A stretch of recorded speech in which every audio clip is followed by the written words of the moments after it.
Yorushika, second person, we continue our track by track listen through to this album with, well, we're only on to track 3, and considering that track 1 was an intro, we're still very early days in this, and I'm still very early days with my whole knowledge of this band.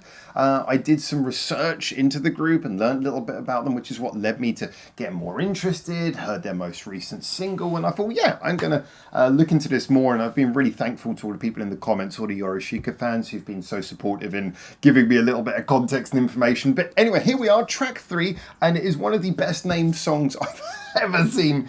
The flowers are also noisy. Okay.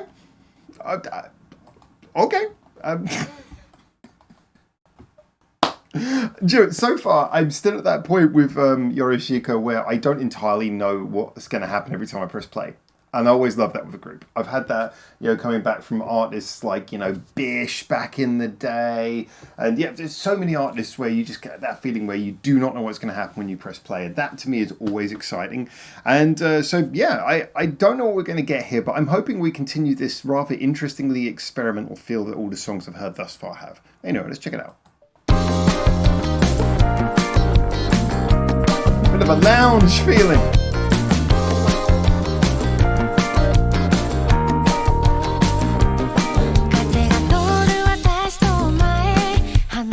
That is so cool.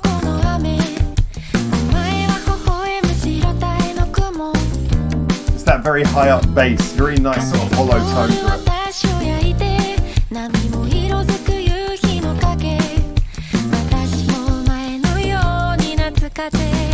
A very tight snare sound as well. Ah, that's so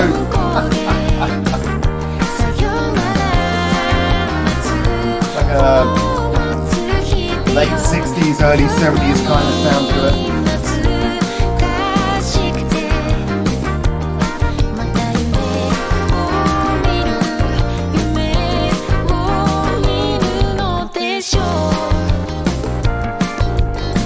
Yeah, this is like this is a lot like just a groove.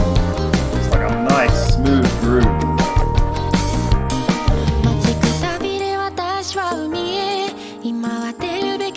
Let's do that percussion. Bit of hats, bit of tabla, bit of tambourine.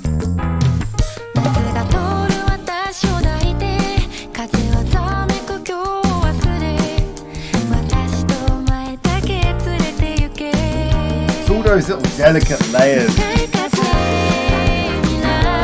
So gentle. Even the little layers of the vocals. It's almost like subliminal. There.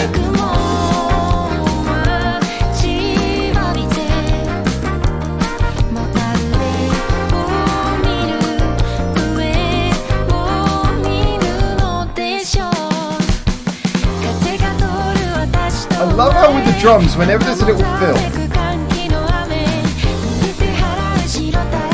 they're few and far between what they really hit. I can hear it! So much percussion.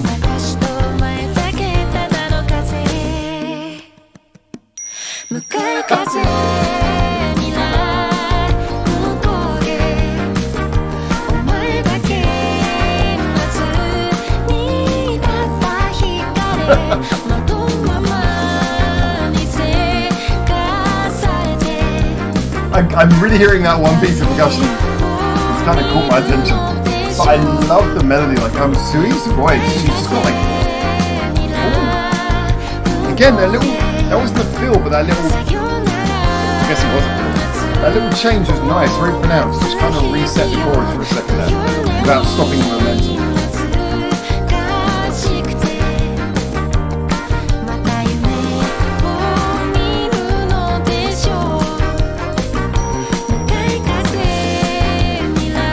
Improv on the guitar now.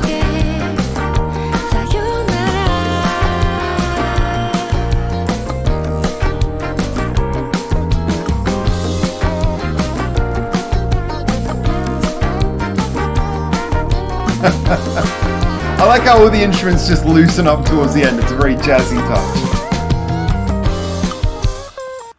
I got to stop it there because I wanted to jump into the next song because we're doing that next time. But Okay, I can tell this is a song that's going to jump into the next one, so we'll have to take that into consideration when we review it. But I really enjoyed that. I think I might have enjoyed that even more than Become a Cloud, wasn't it? The one before? Yeah, I mean, Become a Cloud was more conceptually very, like, yeah, interesting time signature and everything. But I felt like it was really interesting, and it was a great way to start an album off with a really engaging approach. However, I felt that with this one, The Flowers Are Also Noisy, there was a sense that this song was locked into a groove from the beginning, that it built up in the choruses, it adjusted a little bit in the bridge, but it just kept on coming in this very satisfying atmospheric way.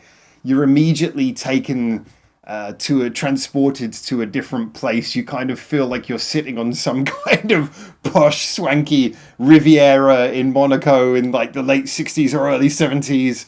You know, you're being filmed in a slightly washed out color scheme. It just has a very evocative feeling, a very classy feeling. And yet at the same time, I would say that this is a song that definitely is just satisfying musically as well. It's interesting that given how simple the remit is, given that it's supposed to just kind of have a chilled out feeling, a verse, chorus, bridge, chorus arrangement, given that there's not a huge amount of complexity with the chord patterns or melodies, this was another song where I felt that the layering did a huge amount. I was mentioning a lot during the listen through about the percussion. And the percussion was very notable because there was so much going on there. You had the central drum beat, which was quite simple, but added beautiful little fills that felt different each time and certainly were very noticeable.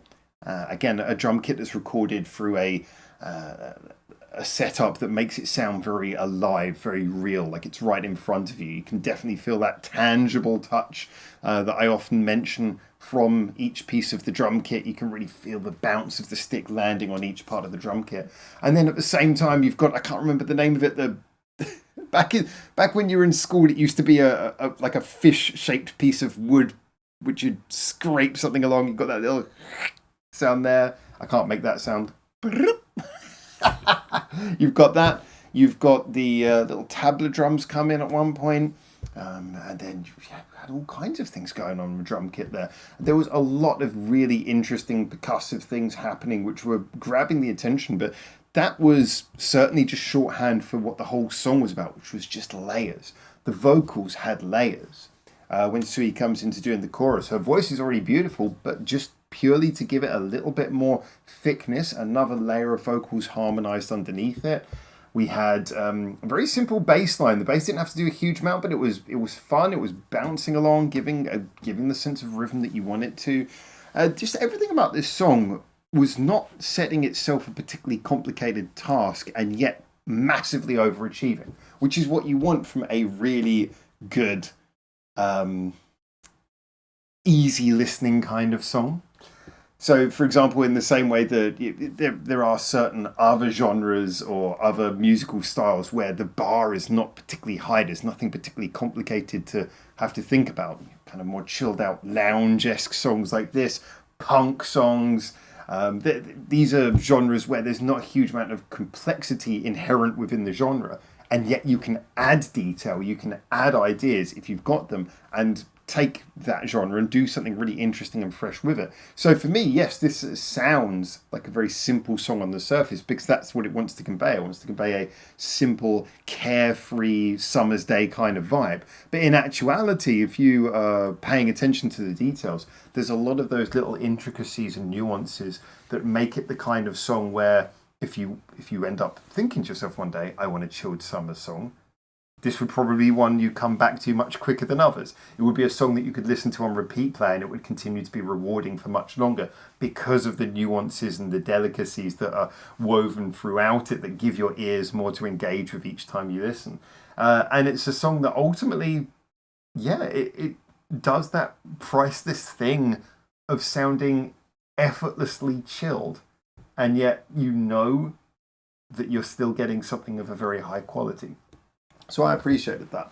I think that the impression I'm getting after the first two actual songs, 3 if you include the intro, is definitely one of a band who have recorded this album very well so that musicianship is appreciated by the listener and is allowed to give an extra sense of feeling. I had heard that Yorushika's earlier work, mostly in relation to Nabuna's background as a Vocaloid writer, was more J-pop leaning, so a little bit less of the kind of jazzy instruments that we hear in here. So I can understand why that might well be the case, that the sound would probably have been very different in their earlier years, something I'm looking forward to finding out at some point as we continue this journey. However, in this particular context, it's really interesting how, as a songwriter, Nabuna is using this more live sound, or very, very human, very tangible sound of all of the instruments, to add a layer of texture on top of what is already a series of very nicely written and layered songs. Nothing super complex yet. I haven't heard anything so far where I'd say, okay, that's really complex and you're taking us in a different direction. This is what I often say about other Vocaloid writers. When you listen to people like TK, did TK do Vocaloid? I know he did Ling Toshide Segura, but I don't know if he did Vocaloid. But when I think about writers like that, and I think about writers who are always adding complicated things where you go, wow, it's taking me in a different direction. However, and that might be the case with Nabuna's earlier work that I'm yet to hear, but at the moment I feel like he's just someone who's very good at setting a good, clear feeling and just then filling in all these nuances and details that really flush out the idea, fill out the idea, make it sound lush and interesting. And in this case, in the case of this album, he's handed it over to musicians who've recorded it beautifully and gave them that human quality. So yeah, I really enjoyed this. I thought this was great. I'm looking forward to the next song, which goes for a much simpler name. This one is just called Devilishness. Who knows what that might be. But yeah, I'm definitely enjoying what I'm hearing so far. And it's certainly not what I expected. I wonder if when I go back to the earlier albums, they will be more what I think I had initially expected from Yorushika. But I don't mean that in a negative way. I'm just looking forward to hearing that contrast. And what I'm hearing right now, the fact that it's not what I expected is kind of giving me a bit of fun, because I'm enjoying listening to this, because it's not the album I was expecting to be listening to this week. And yet here I am enjoying these beautiful jazzy sounding live-esque songs every day. So great stuff. Anyway, as always, get in the comments, tell me what you think. We'll be continuing this journey over the coming days and weeks until I hopefully see you very soon in the next one of these. For now, ciao ciao.